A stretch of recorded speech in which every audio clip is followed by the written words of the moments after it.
On this day, we come together again to reflect, to remember, but above all, to recommit to the future. Yeah! Memorial Day. Another rant from him. It was, on Memorial Day. But Memorial Day, this one was perhaps more significant to me than anyone ever before. I'll tell you why in a second. But what he did yesterday at Arlington National Cemetery, this is not presidential. And, it was definitely a little bit woke and weird.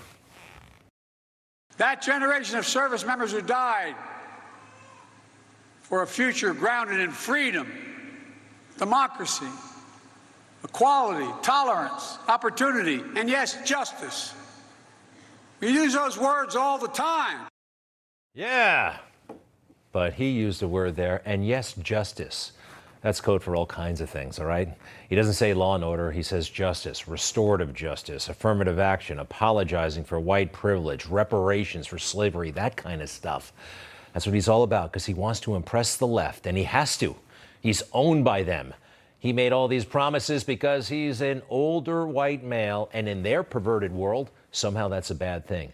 He alluded to the troops, and they fought to protect democracy. I wonder what the troops would say back on June 6th of 1944, D-Day, when they took France, right, and liberated it from Nazi Germany. If they could imagine what we're going through, were they fighting for this? Were they fighting for this? It's kind of crazy and totally inconceivable, but it's actually happening. All right, let's get on to some better stuff. I was at an amazing event yesterday, and they invoked Ronald Reagan.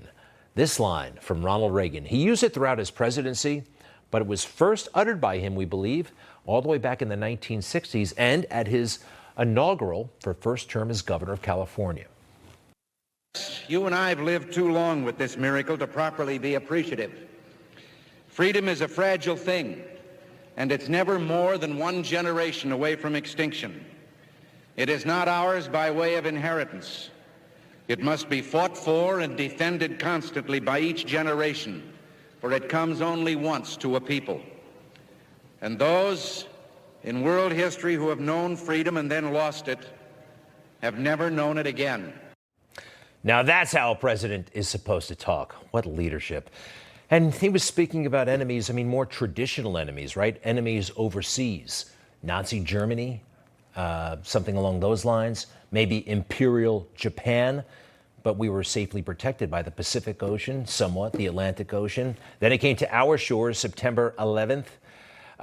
We fought back hard. We fought back a little bit stupidly in Iraq, and ultimately we lost Afghanistan. But I can get my hands around those kinds of enemies. I can understand them. I despise them, but I can understand them. I can't understand this. I can't understand how people in our own country will say that this is somehow beautiful and righteous and must take place in public schools at taxpayer expense.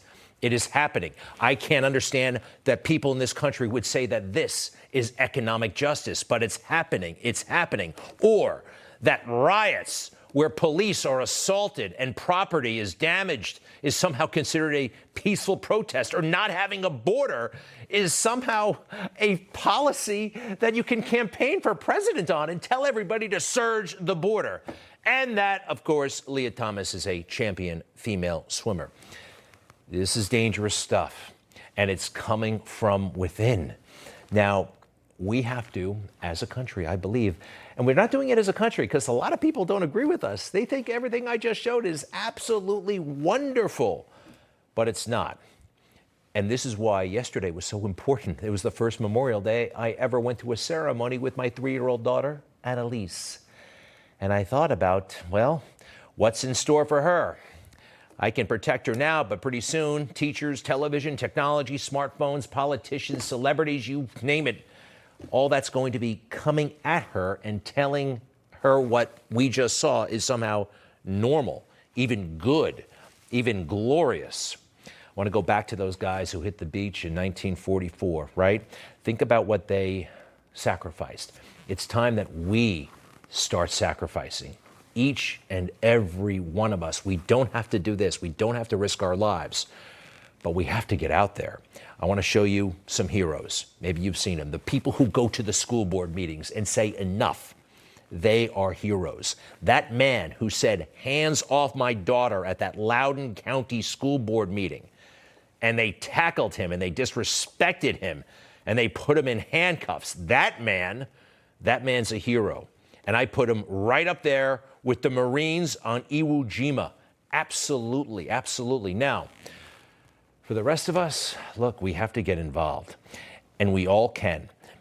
Now, during World War II, even Vietnam, to be part of the struggle, you had to be what? A man between the ages of 18 and 26. And a lot of people were bystanders. They didn't fit that criteria, so they missed out. But we all can do something here. Take a look at this picture, please. This is a solemn transfer. Our Marines and soldiers coming off that C-5 at Dover Air Force Base in 2021. And this is kind of a interesting facet of human life, but I know many people in the military and out there in general who will risk their lives for their country. Absolutely. Just like that. Risk their life for their fellow man. But they won't risk their careers. They won't risk getting inconvenienced. They don't want to be bothered. They'll risk their lives, but short of that, I'll watch it on TV. We all have to start doing something. I don't know exactly what it is. We got to, whether it's write letters or picketing or running for office, vote, that's a given. But look at what they did. What can we do? There's so much we can do. And I'm not just talking about going on Twitter and saying stuff or going on Facebook. That is a losing platform, okay? It all evaporates in 10 seconds. Nobody cares. And it's all controlled by liberals anyway. They'll never let us win there. And it's just a waste of time. We have to get out into the real world and start doing things. Don't you think, right? Lawfully, of course. That's what I'm talking about. Writing letters, making an appointment to see your congressman, talking to them. And who knows? You've got talent. Everybody's got something. You hear about these guys who are really good at rapping, and they saw the stuff at Target, and they said, we're going to make a song about it. And it's totally awesome. Yeah. Intentional shoppers, intentional shoppers. There's a cleanup on every aisle. Target is targeting your kids. They put a target on my back, but they targeting your kids. They don't even need to ask, cause you all know what it is. Yeah, that's why I keep a strap, and I'm always by my biz. This agenda gotta stop. Yeah, you know we gonna win when they target, yeah, they target and target, yeah, they target kids. Is that awesome or what? There's attention all shoppers. There's a cleanup on every aisle targeting kids. That's what they're doing. And they need to be called out on it, and they need to be boycotted. And this is a creative and beautiful and successful way to do it. Take a look. They're #1 on iTunes right now. The Boycott Target song with these guys. Who are they? Nick Natoli, Stony, Dude Bro, and Forgiato Blow, and Jimmy Levy. Great guys and very talented. May we have a little bit more, please? Heard the news story, targeting kids. They going after our youth, and yeah, they do it like this. If you ain't mad yet, well, then you better be pissed. Let's protest until they close and they ain't gonna be missed. Why they got pride shirts in the kids' clothing section? Why they trying to mess with the kids and give misconceptions? They manipulating minds and making evil impressions. Got little boys tucking out by time 18's got depression. Hey, that's good. I mean, I know they talk very, very fast sometimes, hard to follow. They trying to mess with the kids and give misconception. They manipulate in minds, remaking evil impressions. Got no little boys talking by now, by time 18's got depression. Makes sense. It makes sense. And my hat's off to those guys. And if you can rap or sew or tweet, whatever it is you do, do it, because my little girl is counting on you, okay? I want her, when she's my age, I want her memorial. I want that flag to mean something, and I want to have a country, okay? And what do you say? Let's do it. Let's do something. We all could be doing more. No more binge watching crap. I'll be right back.